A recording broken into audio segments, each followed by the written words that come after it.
Saya Kaila Amalia Safitri dari kelas 10 MIPA 1. Di sini saya ingin membahas mengenai proses masuknya kebudayaan Hindu-Buddha ke Nusantara. Kebudayaan India tidak hanya mempengaruhi cara beribadah masyarakat Nusantara, tetapi juga memberikan beberapa peninggalan lain.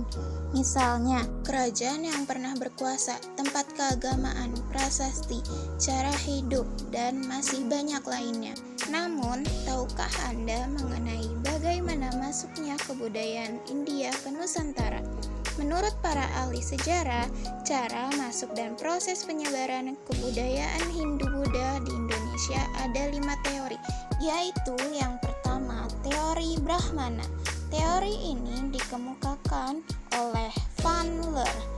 Ia mengemukakan bahwa para kaum Brahmana diundang ke Nusantara karena ketertarikan raja-raja yang berkuasa dengan ajaran agama Hindu dan Buddha, sehingga raja-raja tersebut mendatangkan para kaum Brahmana untuk mengajarkan agama tersebut untuk raja dan rakyatnya. 2. Teori Vaishya dikemukakan oleh N.J. Krom yang menyebutkan bahwa para pedagang yang beragama Hindu dan Buddha lah penyebar utama agama tersebut di Nusantara, karena perdagangan pada zaman dahulu menggunakan jalur laut dan bergantung pada angin. Ketika para pedagang ini menetap di Nusantara, mereka memperkenalkan agama dan kepercayaannya kepada masyarakat. 3. Teori Ksatria. Pada zaman masuknya Hindu-Buddha ke Nusantara, di daratan India dan Cina sedang berlangsung perang saudara. Raja-raja yang kalah peperangan melarikan diri ke Nusantara untuk berlindung.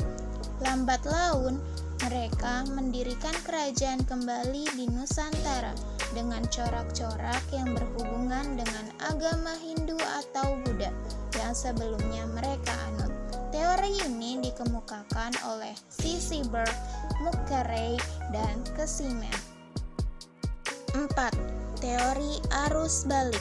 Menurut F.D.K. Bosch, berdasarkan prasasti Nalanda terdapat keterangan bahwa Bala Putra Dewa atau Raja Sriwijaya telah meminta kepada Raja di India untuk membangun wihara Nilanda sebagai tempat untuk menimba ilmu para tokoh dari Sriwijaya.